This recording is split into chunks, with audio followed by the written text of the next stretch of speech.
Hi, it's Maggie the Irish Gypsy here to bring you your September 2021 mid-month general reading. We are looking at the last 2 weeks of September, and this reading is for the water sign of Scorpio. Welcome everyone. I hope you're all doing well wherever you're at. And thanks for taking the time to watch this video, any of the videos on my YouTube channel, and for all of your likes, shares, subscribes, donations, feedback, comments. Those of you who reach out for personal readings, it is all welcome. Thank you. So this reading is for Scorpio for the last 2 weeks of September 2021. That's if your sun, moon, rising, or Venus is in Scorpio. It's also relevant if you're cross-watching for a Scorpio. It's a general reading, of course, so it's going to resonate a little differently with everyone. So watch all of your signs for any additional insight. And if you find that the reading resonates with you and you'd like to reach out for a personal reading, take a deeper look at something for yourself, or as a gift for someone else, you can click on the description link below, that little arrow, which will show you my email address, Maggie1McGuire@gmail.com. Feel free to email me directly. I'd be delighted to hear from you, and I can usually respond within the same day with more information. I do offer a wide variety of different types of readings, and I do readings full-time. It's all that I do, so I'm pretty diligent about timely scheduling. So send me a message if you're interested. I'd be happy to work with you and to hear from you. Okay, Scorpio, let's see what the last 2 weeks of September look like for you. I am using the Tarot of Dreams, clarifying with the Gilded Tarot.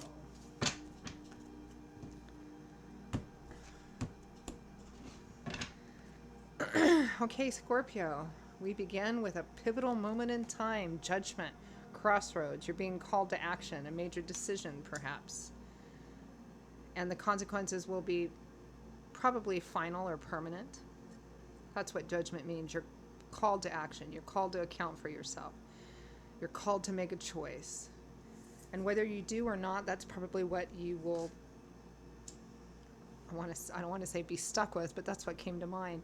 You know, if you make a certain choice to take action in a different direction than where you've been, it's going to profoundly change your life path, alter your life path. If you choose to keep things the way they are, that's probably the way it's going to be for a long time, if not permanently. So it's a major crossroads card with, there you are, Cancer, Pisces, Scorpio, Sun, Moon, or Rising, Queen of Cups. Could also be another water sign if that's relevant to you. Next we have the Four of Wands, Happy Home. It often focuses on preparing for celebrations that are involve friends and family, like weddings, marriages, anniversaries, graduations, family reunions. You know, and it also represents stable home, happy home. It's one of the wedding cards with the Six of Coins. The balance of giving and receiving. Is it even? Giving, the receiving? It can also represent the giving and receiving of a gift, but it also often represents paying attention to whether the balance is even in a relationship or a partnership or any kind of situation. It's often, not always, but often referred to as the breadcrumb card because it usually shows some depiction of a person who has a lot to give, but they're choosing only to give just a little bit when it's convenient. Just enough to kind of keep you engaged or keep you around. We have the Eight of Coins, work, steady work, nose to the grindstone. And work can be a traditional job or your own business or just whatever you put your efforts into on a day-to-day basis that brings you a feeling of stability, continuity, security. With the Page of Cups, lighthearted messages, flirtations. Pages usually represent messages, messengers. They represent being like student apprentice, the beginning stages of things.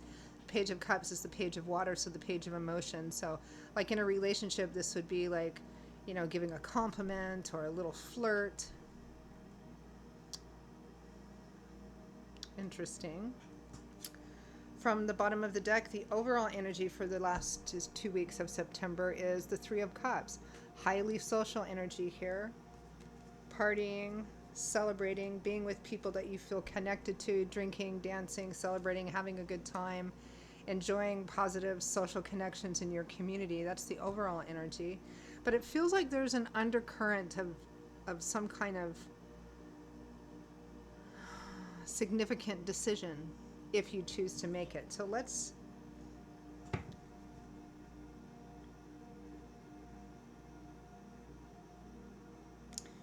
It's interesting. I'm picking up Scorpio.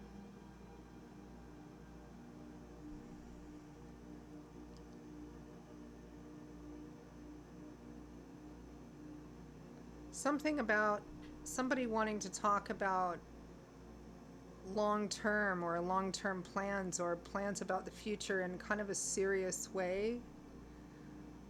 But the response from the other side or the other person, it's almost like they shy away from it, like they want everything to be fun and lighthearted and not want to talk about that, and kind of non-committal. Interesting. Might turn out to be relationship. There's been a theme of that lately. Okay, let's clarify the Three of Cups. It's definitely you with another person or other people or some combination of that. Having a good time is kind of the focal energy over the last 2 weeks of September. The King of Wands, Leo, Aries, Sagittarius, Sun, Moon, or Rising. It's interesting because I'm getting a little bit of a similar feeling as to the Leo reading.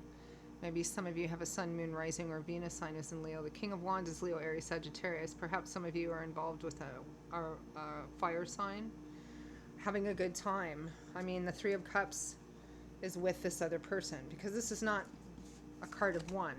It's a card of three, or people. And I think with one or two of the fire signs in the last few weeks reading, or it might have been the beginning of September readings, there was kind of like a reunion or getting together energy, so maybe that's it. Enjoying, having a good time with a fire sign. Charismatic individual. That's what your focus is, that's what their focus is. Clarify judgment. Judgment and the Queen of Cups. Judgment. The Queen of Cups again. So we've got the Queen of Cups twice, which is you. We've got the Queen of Cups clarifying judgment. So you are at a pivotal time during this time period. It's all about making choices about your future path. Let's see what's next. The Nine of Cups, wish fulfillment. What is your wish fulfillment? Although it's the Nine of Cups, not the Ten of Cups. There's a difference. The Ten of Swords, surrendering to a painful ending. And the Ten of Cups. Okay, this is the happy home, happily ever after, white picket fence. But there's surrendering to a painful ending about that. Swords is, tens represent cycle ending, right? So the tens represent the end of a cycle, or the coming full circle, or the full achievement of a cycle. This is one of the challenging tens, this and the Ten of Wands. The Ten of Swords. Swords is governed by the element of air, which governs our mind, our intellectual capacity, what we think, our belief systems, our ideologies, our perceptions and perspectives, right? So the Ten of Swords represents surrendering, both in mind and in heart, to a painful ending. It's done. After this, you start in a brand new journey again, right? It can be a card of feeling betrayed, feeling thrown under the bus, but surrendering to that. Meaning, okay, it's done, it's over. And that's attached to the happy home card. Whatever your happy home white picket fence is. However, the judgment energy we have, because the cards come out in the order they come out with for a reason. You can look at it as books in a chapter. They don't come mixed up. They come the way that there should be a flow to them. So we have, you're being asked to make a choice, to choose a path here. And we have, I think, we have the Nine of Cups, which is wish fulfillment and abundance. Nine of Cups, but it's not the Ten of Cups. The Nine of Cups is having everything that you want in a more visceral, decadent, sensual sort of way. It's a card of, partying and having more than enough to eat and more than enough to drink and sharing that and having a good time. But it's a more physical, earthly abundance. And it's not the Ten of Cups. The Ten of Cups is the next step. The Ten of Cups has the element of love and spirituality and home and family and harmony and all of that over the rainbow energy that the Nine of Cups doesn't have. The Nine of Cups you can look at as pleasure, which comes and goes depending on the thing you have. When the thing is gone, the pleasure is gone. The Ten of Cups is true joy, especially connected to home, family, marriage, children. The Nine of Cups is not that. The Nine of Cups can be rather empty. And in some of the older traditions of the Nine of Cups, there's always the cautionary advice with the Nine of Cups of be careful what you wish for, because you might get it and find out that it's the Nine of Cups, but it's not the Ten of Cups. And I think that's what's happening here, Scorpio. I don't know why I wanted to say Leo. Are some of you involved with another fire sign? I think this is coming to the realization that you have in this relationship of some kind, partnership with this person, or in this situation, that you have a lot of fun when you're together, that you go have these adventures and have a lot of fun, but it's not the Nine of Cups, but it's not the Ten of Cups, it's only the Nine of Cups. And the Ten of Swords could, for some of you, represent coming to the realization that it's probably not ever going to be the Ten of Cups, because the other person is happy with just the Nine of Cups. So it's about asking yourself, what are you happy with?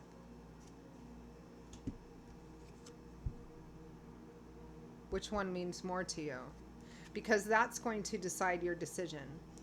If you can only have the Nine of Cups and not the Ten of Cups with this person, how much do you want the Ten of Cups? Enough to make a decision to leave? This is about coming to the realization of what it is and what it isn't, and making a decision based on that. And Judgment is the kind of major arcana card that says, look, if you decide that the Nine of Cups is good enough for you, fair enough, honor the choices that you make. Then the Nine of Cups is probably what you have either for the rest of your life or for a very long time. This is about what this realization is. If you want the Ten of Cups, and this other person isn't on for what that Ten of Cups means to you, to both of you, then you have to make a painful decision.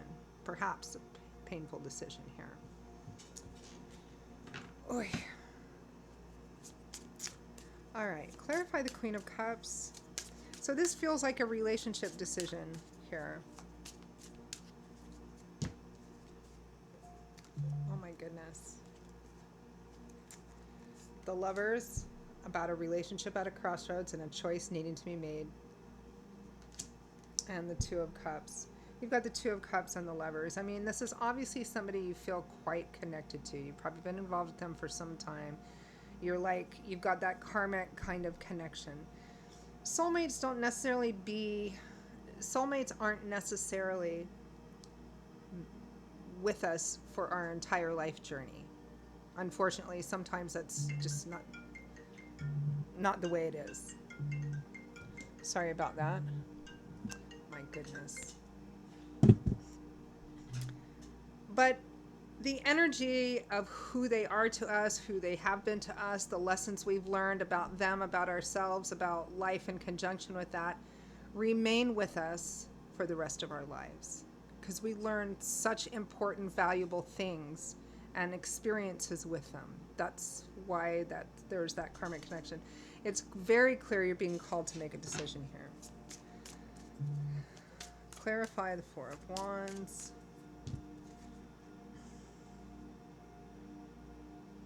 The Emperor, Aries energy, the Sun, but then underneath is that breadcrumb card.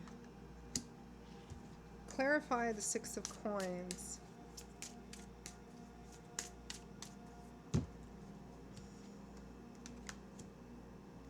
The Five of Pentacles, yeah, insufficiency and lack, or feeling shut out, abandoned, rejected, not good enough.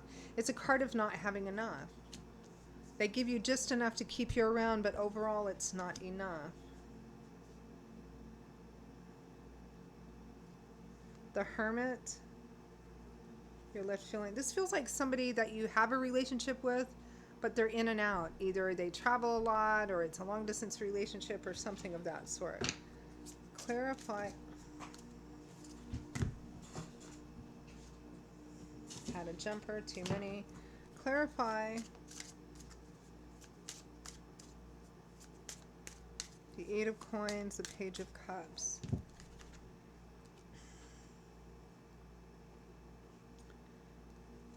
The Six of Pentacles, that breadcrumbing card again. The Two of Swords, somebody doesn't want to look at. The Eight of Pentacles. The fact, again, you've got the Eight of Pentacles twice. This feels like somebody, and I'm not necessarily saying they're a bad person. It's just, it feels selfish, self-serving. This feels like somebody that you're in a relationship with, either back and forth or on again, off again, or they're in and out or something like that. They don't want to focus. They think it's too much work to commit more than what they are. They want it to be fun. They want it to be lighthearted. They want to have adventures and have a good time. But in terms of, but that's like going to an amusement park and having fun on the rides. It doesn't happen every day, right? It's great when you're on it, but then there's a whole life to be lived in between those visits, right? And what about that life? What about the day-to-day life?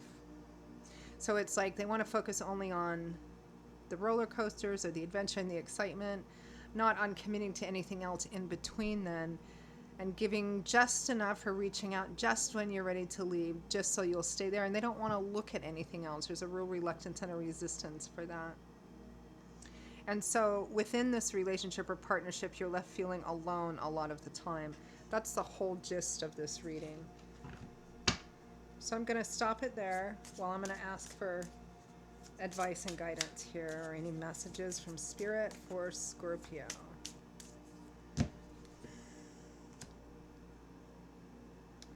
We've got the Four of Wands again, the happy home, marriages, stability. 4 is the number of stability. The King of Swords and the Queen of Swords. Yeah. These guys see the truth for what it absolutely is. And because they're the King and Queen of Swords in the same suit, this is a couple that's perfectly, that sees things clearly, sees things for the way they are. And more importantly, these are two people who are in alignment about what this is. It's not that one person is going, but this is the 10 of Cups, and the other one's like, there's nothing wrong with the 9 of Cups. And true, but that means you're mismatched, right? This couple is in perfect alignment with what this happy, stable home is. And I think that's what Spirit is encouraging you to look at and make some pretty pivotal decisions right now about this relationship and about your future, or about what you're really willing, what you really want, how far you're willing to go to get it, or what you're willing to settle for, which is fine too. Every path has value because it has lessons, right? Okay, Scorpio. Those are your messages for the last 2 weeks of September. I hope that you found them useful. If you did, or if you'd like to take a deeper look at something, reach out for a personal reading for yourself or as a gift for someone else. Click on the description link below for contact details. Email me directly at maggie1maguire@gmail.com. I'd be delighted to hear from you. I will see you all in a couple of weeks for the, almost said October general readings. Until then, stay well. Hope to see you back here again soon. Bye-bye.